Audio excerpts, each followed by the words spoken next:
Fala, seus cristãos cansados, graça e paz a todos os santos da internet.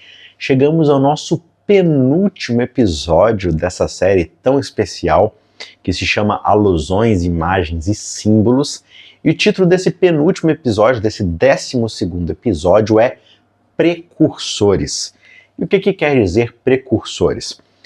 É nada mais do que aquelas pessoas, aquelas histórias que vieram antes.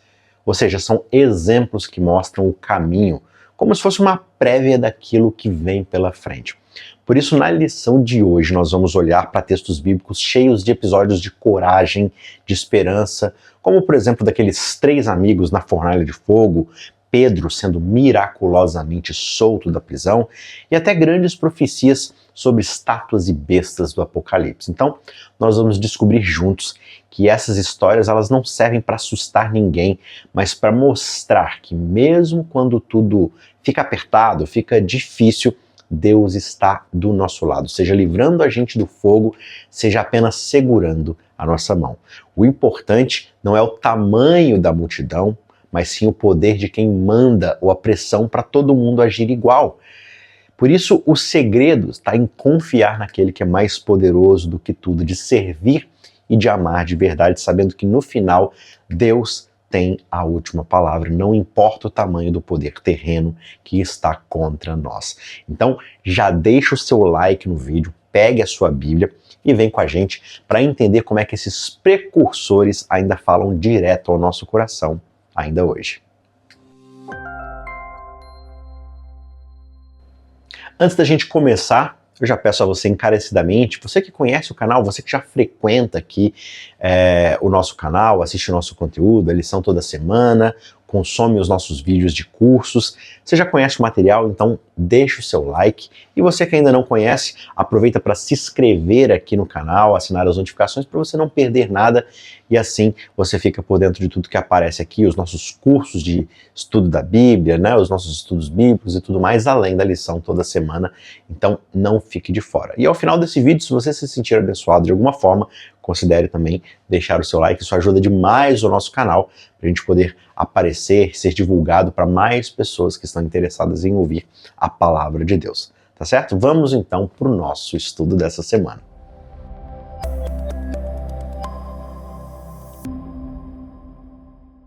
Talvez você já tenha ouvido as histórias dos 3 amigos que foram jogados numa fornalha, ou talvez de Pedro, que mesmo sendo preso, acabou sendo libertado, mas essas passagens da Bíblia elas são muito mais do que meros relatos do passado, ou histórias para gerar algum tipo de coragem na gente.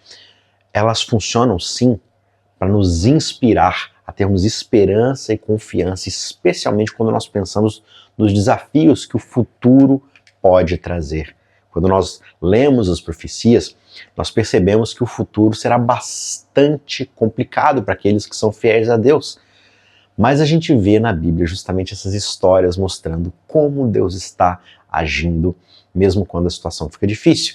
E uma história muito famosa, muito importante, muito inspiradora é a de Sadraque, Mesaque e Abednego, lá em Daniel 3, né? Eles foram pressionados, eles foram forçados a adorar uma estátua gigantesca feita pelo rei, mas eles optaram por permanecerem fiéis a Deus, mesmo diante de uma ameaça de morte. Eles disseram claramente para o rei, olha, o nosso Deus pode nos livrar, mas mesmo se ele não fizer, nós não vamos adorar outros deuses.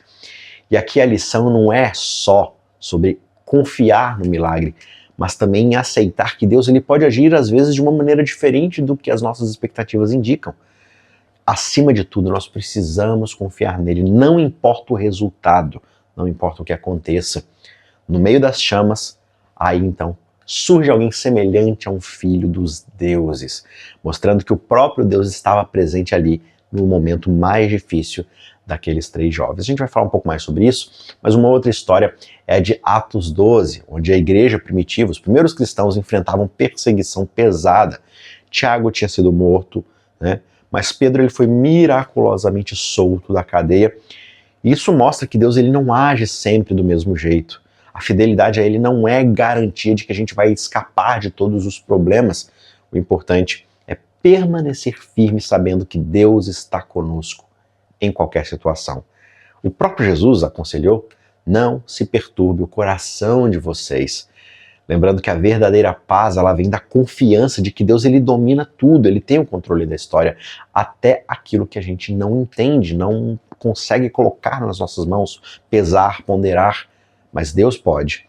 Por isso essas histórias, elas não são sobre ter medo do que está para vir, mas sobre confiar em Deus. Não importa se nós enfrentamos desafios grandes demais ou desafios simples, pequenos, Deus, ele dá coragem, ele dá paz para aquele que decide ser fiel. O segredo não é buscar sucesso aos olhos do mundo, mas viver como testemunhas do amor e do caráter do nosso Deus. Assim mesmo nos momentos mais difíceis, nós podemos ter esperança, porque Deus, ele tem a palavra final e ele prometeu que estará sempre do nosso lado.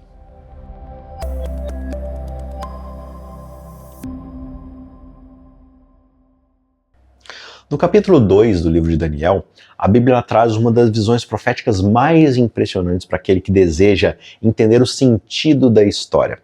O rei Nabucodonosor, ele tem um sonho estranho. Ele vê uma enorme estátua feita ali de metais diferentes, como ouro, prata, bronze, ferro, e uma mistura ali de ferro com barro, que na verdade não se funde, né, fica separado. E ninguém ali entre os sábios do reino da Babilônia consegue decifrar o sonho. Mas aí Daniel, guiado por Deus, revela que cada parte daquela estátua representava um império que dominaria o mundo no decorrer, ao longo da história, um depois do outro. O ouro, Babilônia, o império do próprio Nabucodonosor, que teve o sonho, né? Depois vem os medos e persas, representados pela prata, a Grécia, representada pelo bronze, e finalmente Roma, pelo ferro, mas sucedida pelos reinos divididos que simbolizariam ali os pés da estátua misturados com barro, tá certo? Então esse é o sonho de Nabucodonosor. Mas o mais curioso é perceber como é que a profecia cobre séculos de história. Do tempo de Daniel até o fim do Império Romano são cerca de 1080 anos, tudo detalhado em poucos versículos. Só que os próximos 1550 anos, desde a queda de Roma até hoje, eles aparecem resumidos em apenas 3 versículos, mostrando que Deus, ele destaca o essencial e reserva outros detalhes para capítulos seguintes, como Daniel 7, Daniel 8. E isso garante que a sequência desses acontecimentos acompanhe aquilo que o próprio mundo viveu sem interrupção. Uma outra lição que esse capítulo traz é sobre a diferença entre a sabedoria humana e a sabedoria divina. Enquanto os magos da Babilônia, eles ficaram perdidos, Daniel, através da fé, foi capaz de explicar tudo aquilo que o rei havia sonhado. E ele até salvou a vida daqueles próprios magos que mais tarde iriam persegui-lo. Deus, ele mostra que é ele quem governa toda a história, que o poder humano é um poder frágil, terreno, passageiro, e que existe um fim planejado. E esse fim é o que aparece mais tarde no sonho, uma pedra cortada sem qualquer auxílio de mãos humanas, que destrói a estátua e se transforma em um grande monte que simboliza o reino de Deus e que nunca terá fim. Essa profecia, ela deixa claro que por mais fortes que pareçam os reinos ou os sistemas de poder desse mundo, nenhum poder dura para sempre. Somente o reino de Deus é eterno, baseado não em poder, não em violência, mas em justiça, entrega e amor. Então, em vez de nos apegarmos ao medo ou à busca de poder, nós somos convidados a confiar que Deus tem um plano e que o seu reino, representado por Cristo, já começou a transformar o mundo de dentro para fora.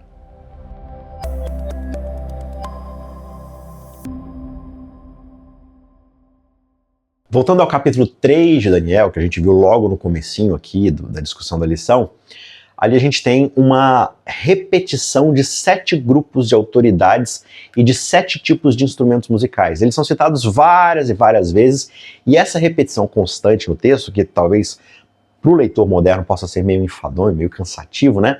Na verdade é escrito dessa forma para chamar a atenção de quem está lendo. Não foi um descuido do autor, essa repetição ela mostra propositalmente, de uma forma quase teatral, que todo o poder do Império Babilônico se uniu ali, uniu forças para poder obrigar, forçar as pessoas a uma só atitude, a adorar a estátua de ouro. Era como se todos fossem empurrados para o mesmo palco, sem qualquer chance de serem diferentes, de serem específicos, de terem liberdade de decisão. E quando toda a liderança do império, do maior ao menor, está presente e as músicas tocam, não há espaço para questionamento.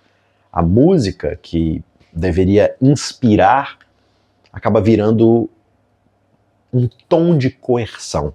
Ou seja, ao ouvir o som, todos deveriam se ajoelhar ou eles iriam morrer. Então, a música tem essa nota de coerção. Nabucodonosor, ele queria unidade a qualquer custo. Unidade a partir do nome e da glória e da adoração ao seu nome. Ele acreditava que se todos obedecessem juntos, o seu reinado seria inabalável. Só que por trás disso está o medo de perder o controle, está uma obsessão de mostrar que a sua palavra era a lei. Por isso, qualquer exceção seria um perigo para a estabilidade do império.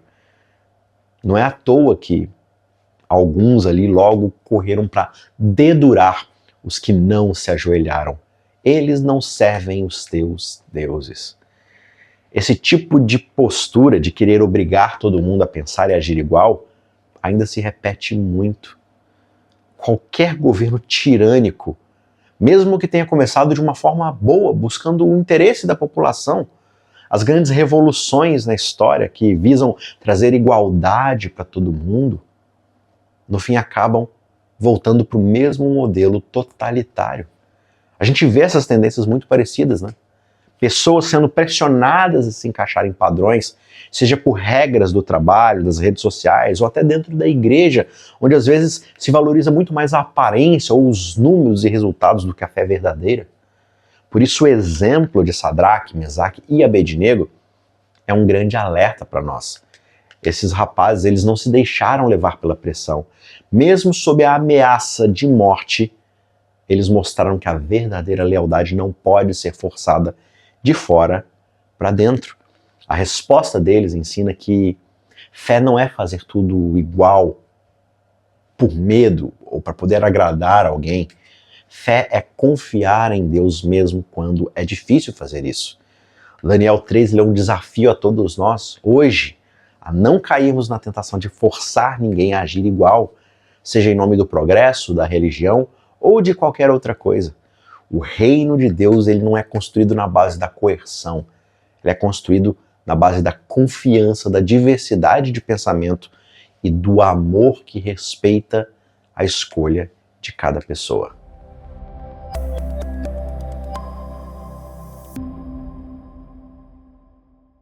Em Apocalipse 13, versos 11 a 17, a Bíblia apresenta pra gente uma cena que vai lembrar justamente essa de Daniel 3, que a gente acabou de ver, mas com proporções ali ainda muito maiores, muito mais profundas. Assim como Nabucodonosor, ele ergue uma estátua de ouro e obriga todo mundo a adorá-la sob a ameaça de morte, lá em Apocalipse nós vemos uma outra ordem global, adorar a imagem da besta. E da mesma forma, quem se recusar sofre a ameaça de perseguição e até da morte. Aquilo que era local e visível lá na planície de Dura, em Babilônia, agora se torna universal e envolve toda tribo, povo, língua e nação, como diz no verso 7 de Apocalipse 13. Então um detalhe bem interessante aqui, que a imagem da besta ela recebe fôlego para poder falar. E esse fôlego que é dado na imagem lembra o quê para você? O início da Bíblia. Quando Deus ele sopra o fôlego de vida em quem? Na sua imagem, em Adão, dando a ele a voz, a existência. Só que aqui no texto, o fôlego ele não vem do Criador. Ele é uma imitação, um poder que tenta usurpar prerrogativas divinas, enganando com sinais, milagres e até fogo que desce do céu, numa clara lembrança do fogo verdadeiro que caiu com Elias, lá em 1 Reis 18:38, para mostrar quem era o Deus verdadeiro. E agora, no fim, a contrafação tenta tomar o lugar do sagrado, confundindo o que é milagre com um truque. A diferença é que lá em Daniel a coerção ela era feita por meio de música, soldados e até mesmo um forno para trazer viva ali o bafo da morte, da ameaça de morte. Mas em Apocalipse, Essa coerção é feita através do modelo econômico, ou seja, todo aquele que não aceita a marca da besta vai ser proibido de comprar e de vender. O alcance, ele passa do físico para o ideológico, não é só uma questão de corpo, mas é também de mente, lealdade interior, de pensamento, de decisão. É colocado tudo isso à prova. Enquanto a marca da besta ela simboliza aceitação, ou seja, por uma ação ou por um pensamento desse falso sistema de adoração, o selo de Deus, que também é colocado na testa, mas não é colocado na mão, ele representa convicção inabalável e uma ligação profunda com o verdadeiro Deus.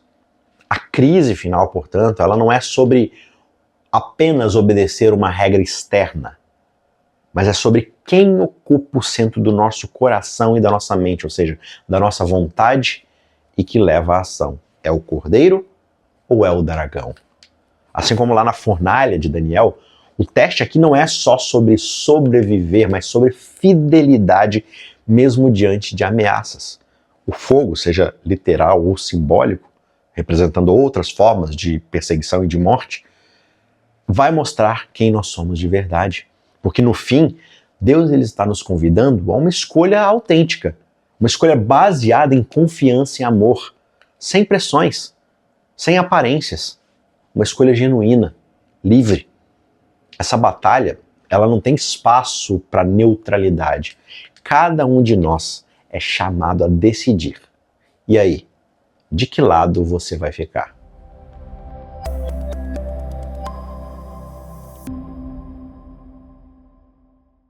A história de Atos 12 conta pra gente um daqueles momentos em que a fé é colocada à prova de uma maneira bem concreta. O rei Herodes, o rei de Israel, o rei de Jerusalém, na época ali dos apóstolos, ele começa uma nova onda de perseguição contra a igreja. Tiago, que era um dos apóstolos, é morto. E aí Pedro acaba preso, com a clara intenção de ser executado depois da festa da Páscoa. Mas o curioso é que a Bíblia não explica por que Tiago foi martirizado, foi morto, enquanto Pedro foi miraculosamente liberto. Assim como aconteceu com Abel e Enoque, um morreu pela fé enquanto o outro foi poupado, a gente percebe que a fidelidade a Deus ela nem sempre tem o mesmo desfecho visível. Nem sempre a gente vai ser livre dos resultados desse mundo de pecado imediatamente. Então esse é um lembrete de que não faz sentido a gente medir ou comparar a fé de alguém pela quantidade de milagres ou proteção recebida na vida dessas pessoas. Enquanto Pedro ele está preso, a igreja ora sem cessar. Só que muitos duvidam do milagre quando ele realmente acontece. Tanto que quando uma moça chamada Roda ouve Pedro bater na porta pedindo para entrar no meio da noite, ela sai contando para todo mundo ali dentro da casa e ninguém acredita de imediato. Você pode ler essa história lá em Atos 12, 13 a 16. Então isso mostra como é que a nossa fé ela pode muitas vezes ser sincera, mas ela é limitada pelas nossas circunstâncias, pelo nosso medo. E tá tudo bem a princípio. A gente precisa crescer na fé, desenvolver, e está tudo bem tropeçar, ter medo. Mas o importante é confiar em Deus. É crescer, é aprender, é não ficar preso nas suas concepções para sempre. Herodes ele tinha todo o poder humano e ele podia prender, perseguir, até matar, mas Deus ainda tinha o controle e continua tendo. A Páscoa daquele ano, que lembrava a libertação de todo o povo do Egito, acaba ganhando um novo sentido. Deus ele liberta Pedro da prisão e ele mostra que a verdadeira libertação é sempre uma iniciativa dele. Um outro detalhe bem bonito aqui da história é que enquanto Deus ele abre as portas da prisão para Pedro, quem tem que abrir a porta da casa é Roda. Ou seja, Deus ele faz o impossível aqui, mas ele nos chama a participar do seu plano, a agir dentro daquilo que está ao nosso alcance, seja abrir portas, seja acolher aquele que foi liberto, ou seja, participarmos do seu plano de redenção. Lá no fim da história, Atos 12 ensina a gente a não cair no erro de ficar comparando caminhos de fé. Cada pessoa tem o seu tempo, cada pessoa tem um testemunho específico para dar. E o seu propósito, está nas mãos de Deus. Deus atribui o propósito. Por isso a gente não pode ficar comparando as coisas, cada um tem uma missão. A questão é que ser fiel não depende de sermos sempre poupados dos sofrimentos. Significa que nós devemos confiar mesmo quando a resposta for dolorosa e talvez não fizer sentido aos nossos próprios olhos. Lembre-se que a fé verdadeira ela se mede pela entrega, não pelo resultado. E isso é fonte de esperança mesmo quando tudo parecer perdido.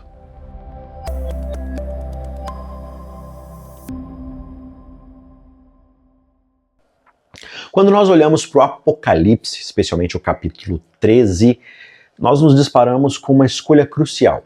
Ou receber o selo de Deus, ou a marca da besta. A gente já discutiu isso, né, durante esse episódio. Mas a questão aqui é que não se trata apenas de símbolos distantes. Se trata de uma luta bem real sobre quem tem o direito de definir a nossa lealdade, a nossa adoração e até a nossa liberdade de escolha. O texto bíblico, ele faz questão de dar detalhes sobre a localização dessas marcas. O selo de Deus ele pode ser recebido na testa, como diz lá em Apocalipse 7, 1-3 e 14, verso 1. Ou seja, o selo dele é colocado na nossa mente, representa uma convicção genuína. E você vai ter outros textos bíblicos dizendo que o selo é o próprio Espírito Santo, ou seja, que age na nossa consciência, na nossa mente, na nossa percepção de quem é Deus, na nossa devoção genuína a Ele. No fim das contas, no entendimento e na decisão consciente de seguir a Deus. Confere lá, Ezequiel capítulo 9, verso 4, vai falar um pouco sobre isso também. Já a marca da besta, ela é colocada não só na testa, mas também na mão direita. Está lá em Apocalipse 13, 16 e 17. Isso mostra pra gente que não apenas quem acredita de verdade no sistema da besta está sendo selado pela besta, mas aquele também que, mesmo sem acreditar, acaba obedecendo por medo, por pressão ou por conveniência. Eu posso até não acreditar nesse sistema da besta, mas eu faço porque é conveniente, porque me livra de prejuízo, me livra de perseguição. Então esse contraste lhe revela uma verdade muito profunda sobre como Deus e como esses sistemas humanos de poder eles acabam operando. O selo de Deus ele só pode ser aceito por quem quer, é de dentro para fora, sem coerção. Deus ele não força ninguém, ele quer adoração autêntica, compromisso genuíno. É aquilo que Jesus explicou para aquela mulher samaritana. Aqueles que adoram a Deus devem fazê-lo em espírito e em verdade, ou seja, não adianta se enganar. Ou você serve a Deus, ou você não serve. E ele não vai te obrigar a isso. Já a marca da besta é tudo sobre controle, sobre coerção. Seja uma coerção da nossa mente pela convicção ou pela mão, através da ação. Ou seja, mesmo sem concordar, desde que a pessoa se submeta externamente, tá tudo certo para a besta. Isso lembra pra gente o que Nabucodonosor tenta fazer lá em Daniel 3. Ele exige que todo mundo se ajoelhe diante da estátua. E a história mostra que forçar pessoas a obedecer pode até criar aparência de unidade, mas não gera verdadeira fidelidade. O Apocalipse ele fala ainda sobre coerção econômica, coerção social. Quem não tiver a marca da besta não pode comprar, não pode vender. Então, além dessa pressão ideológica, vem também o medo de perder o emprego, de perder o sustento, de perder amizades, né? De perder a posição social. Não é diferente do que a gente vê ao longo de toda a história. Impérios, sistemas tentando impor conformidade pela força, seja de forma política, econômica, social, até religiosa. E é muito triste perceber que muitas vezes, até no ambiente religioso, quando nós buscamos medir o sucesso por números de membros, de dízimo, de batismo, de influência na política local, nós acabamos reproduzindo a lógica do poder e não a lógica do reino de Deus. O verdadeiro reino, como Jesus mostrou, não domina pelo medo ou pelos números, mas pelo serviço, pelo amor que respeita escolhas e busca restaurar o caráter das pessoas à imagem de Deus. O conflito final, portanto, ele é muito mais do que é o sábado ou é o domingo. Não é só sobre regras externas. Essas questões externas, elas são, digamos assim, placas ou amostras daquilo que está no coração.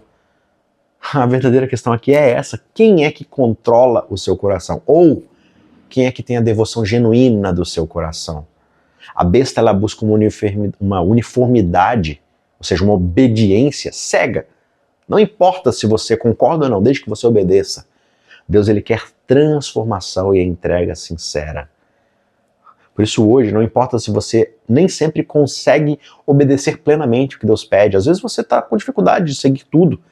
Mas se o seu coração, se a sua devoção é para Ele, mesmo tropeçando, Ele sabe que você quer servi-lo, por isso Ele vai te ajudar. E você vai crescer com Ele. Essas escolhas, elas podem parecer difíceis. Em tempos de pressão, é bastante tentador fazer aquilo que é mais prático, só para a gente evitar problemas, perseguição. Mas esses grandes exemplos bíblicos, como dos 3 hebreus lá na fornalha, como de Pedro, mostram pra gente que a vitória verdadeira, ela não depende de se livrar do fogo ou de ser liberto da prisão, mas de manter-se fiel a Deus, mesmo que tudo pareça perdido. Assim como Tiago acabou morrendo, mas ele permaneceu fiel. Assim como aqueles jovens, mesmo antes de saber o veredito, disseram: Rei, mesmo que Deus não nos livre, mesmo que o Senhor nos mate, nós ainda seremos fiéis a Ele. É sobre isso. Deus, ele nunca impõe o seu selo na nossa mente. Ele convence, ele transforma e ele espera uma resposta sincera de amor. Então, nesse confronto entre império e reino, entre controle e liberdade, entre medo e fé, cada um de nós é chamado a decidir. E não é só decidir com palavras, é decidir com a própria vida. É assim que a história da humanidade, da salvação, sempre foi escrita, pelas nossas escolhas. Escolhas feitas quando ninguém está vendo.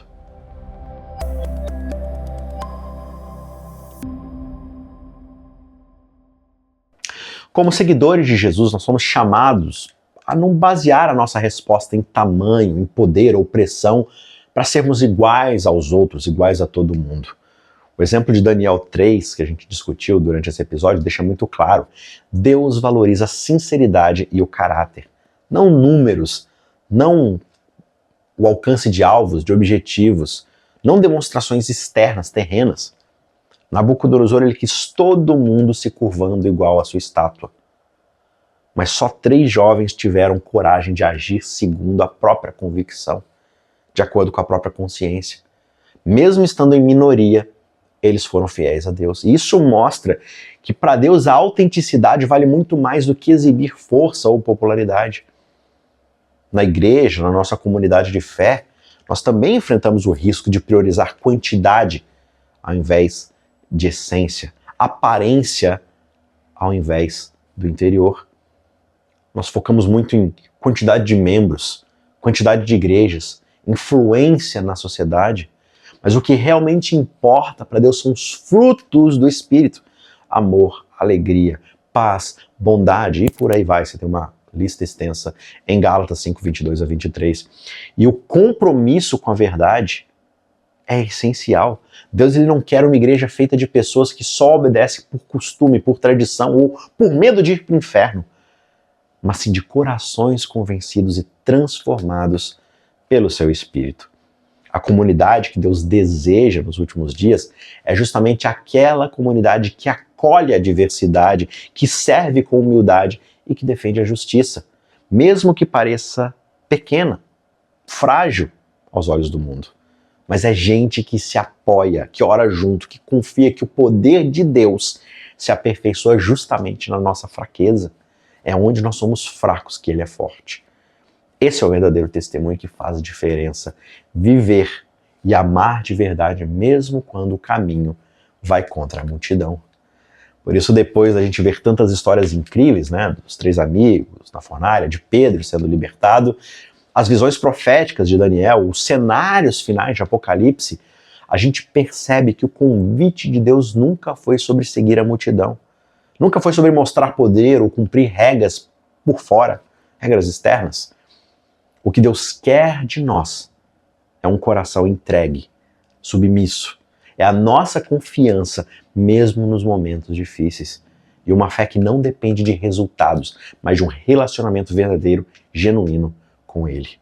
Esses precursores da fé, eles ensinam que Deus, Ele nem sempre vai livrar a gente dos problemas, mas ele estará sempre ao nosso lado, seja na fornalha, seja na prisão, ou até mesmo na morte, nos dias bons e nos dias ruins. O que vale não é o sucesso aos olhos do mundo, mas a fidelidade ao caráter de Cristo. Amar, servir, permanecer firme, mesmo quando a maioria está fazendo diferente. Por isso, em tempos de pressão, de coerção, de comparação, de conformidade, de medo, a resposta que mais agrada a Deus é uma fé prática, autêntica e cheia de esperança. Continuar sendo fiel aos princípios divinos, mesmo quando todos estão fazendo o contrário para se conformar com esse mundo. Então que você seja essa pessoa fiel, que você seja um precursor para alguém que virá depois de você. Como diz aquela música famosa dos Arautos do Rei, né? Possam todos que nos seguem ver Jesus em nós. Brilhe nossa vida intensa como a luz. Que o nosso caminhar possa demonstrar que a força que nos move vem da cruz. Tá certo? Se essa mensagem ela falou ao seu coração, deixe o seu like, abençoe o nosso ministério para que nós possamos continuar aqui levando a mensagem de Deus no seu reino cada vez mais em expansão, até que ele volte e tome o seu reino para todo sempre.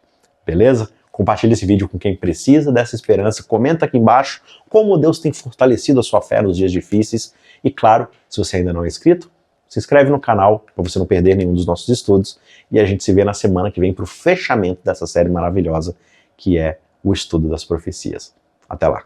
Ajude o Cristãos Cansados a continuar produzindo conteúdo cristão gratuito e de qualidade. Você pode fazer uma doação de qualquer valor utilizando a chave Pix que aparece na sua tela ou por outros meios de acordo com as informações aqui na descrição desse vídeo. Mas com certeza, o melhor jeito de você abençoar o nosso canal e o nosso ministério é compartilhando esse vídeo com outras pessoas. Que Deus te abençoe e obrigado por estar aqui conosco.